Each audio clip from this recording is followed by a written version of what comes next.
Hello viewers, title చూసారు కదా. ఒకవేళ మీరు కనుక టూ వీలర్ కొనాలనుకుంటే ఇదే ఖచ్చితమైనటువంటి సమయం. ఎందుకు అంటే ఎలాగో వినాయక చవితి ఎటువంటి ఆఫర్ లేకుండానే వెళ్ళిపోయింది. వచ్చేది దసరా సీజన్. దసరా అంటే మార్కెట్ అంతటికీ పండగ. ఇప్పుడు మనకి ఎలాగో 4.0 అన్లాక్ అనేది ఓపెన్ అవుతుంది కాబట్టి త్వరలోనే అన్ని రంగాలు కూడా ఓపెన్ అవుతున్నాయి. అలాగే ఆటోమొబైల్ రంగానికి సంబంధించి ఇప్పటి వరకు కూడా కార్లలో అలాగే బైక్స్లో కూడా BS6 వాహనాలని ప్రస్తుతానికి పర్మిట్ ఇవ్వడం జరుగుతుంది. అలాగే BS4, BS5కి సంబంధించి కొనుగోళ్లు అమ్మకాలు కూడా జరుగుతూ ఉన్నాయి. అయితే వీటికి సంబంధించి ప్రస్తుతం కేంద్ర ఆర్థిక శాఖ మంత్రి ఇటీవల జరిగినటువంటి GST కౌన్సిల్ సమావేశంలో అనేక విషయాలు చర్చకు రావడం జరిగింది. ముఖ్యంగా టూ వీలర్స్కి సంబంధించి టూ వీలర్ పరిశ్రమ మీద అధ్యయనం చేస్తున్నాము అని చెప్పి నిర్మలా సీతారామన్ గారు చెప్పడం, అలాగే వీటికి సంబంధించి ప్రస్తుతం GST తగ్గించే విధంగా చర్యలు ఉండొచ్చు అన్నటువంటి విషయాన్ని కూడా చెప్పారు.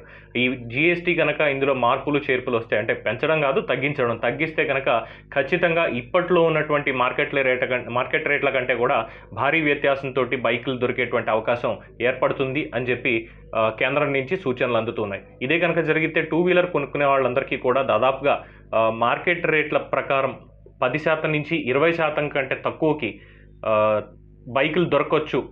ప్రీమియం బైక్లు అవ్వచ్చు, మీడియం సెగ్మెంట్ అవ్వచ్చు, లో సెగ్మెంట్ అవ్వచ్చు, ప్రతిదీ కూడా దాదాపు 10 నుంచి 20% వరకు తగ్గుదల ఉండొచ్చు అన్నటువంటి విషయాన్ని మార్కెట్ నిపుణులు అంచనా వేయడం జరుగుతుంది. దీనికి సంబంధించి ప్రస్తుతం ఉన్న GST రేట్స్ ఏ విధంగా ఉన్నాయి దీని మీద అనేది చూస్తే కనుక ప్రస్తుతం 28% GST అనేది ఈ టూ వీలర్స్ మీద ఉండడం జరిగింది.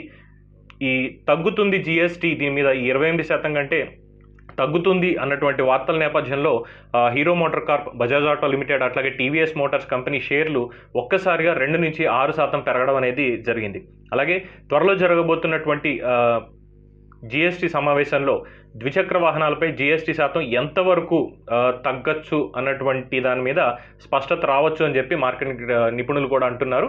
ఆల్రెడీ నిన్న జరిగినటువంటి GST కౌన్సిల్లో ప్రస్తుతానికి ఈ తగ్గుదలకు సంబంధించి ఎటువంటి ప్రకటనలు చేయలేదు. వచ్చే 41వ కౌన్సిల్ సమావేశాల్లో వీటిని చేస్తారు అని చెప్తున్నారు. అది కూడా దసరా ముందే జరిగేటువంటి అవకాశం ఉంది. ఎందుకంటే కేంద్రం ఉద్దీపన ప్యాకేజీలన్నీ కూడా ప్రతి రంగానికి విస్తరిస్తున్నటువంటి నేపథ్యంలో, అలాగే ప్రధాని మోడీ గారు ఆత్మనిర్భర్ భారత్ పేరిట 2 లక్షల కోట్ల ప్యాకేజ్ నుంచి ప్రతి రంగానికి ఇవ్వాలి అని చెప్పి 20 లక్షల కోట్లు ప్రకటించిన విషయం గతంలో మనకు తెలిసిందే.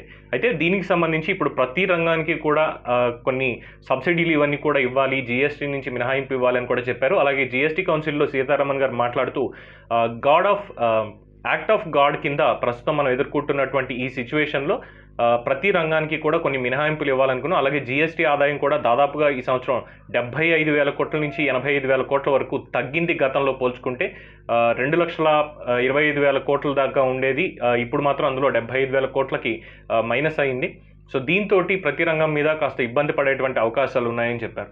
సో దాంతో ఇప్పుడున్నటువంటి పరిస్థితుల్లో ప్రజల మీద, కంపెనీల మీద కూడా ఎక్కువ భారం పెట్టకుండా ప్రతి రంగంలో కూడా కాస్త మినహాయింపులు ఇవ్వాలని చెప్పి ఆలోచిస్తున్నారు. దాంతో టూ వీలర్కి సంబంధించి ముఖ్యంగా ప్రజలు ఎక్కువగా ఇప్పుడు టూ వీలర్లే వాడుతున్నారు కాబట్టి టూ వీలర్ రంగానికి సంబంధించి GSTలో కాస్త తగ్గించే అవకాశాలు ఎక్కువగా ఉన్నాయని చెప్పి మార్కెట్ నిపుణులు కూడా అంచనా వేస్తున్నారు. ఏది ఏమైనప్పటికీ దసరా దాకా వెయిట్ చేస్తే కనుక ఖచ్చితంగా తక్కువ ధరకే మోటార్ బైక్స్ కొనుక్కునేటువంటి అవకాశం ప్రజలకు కలుగుతుంది. So be ready.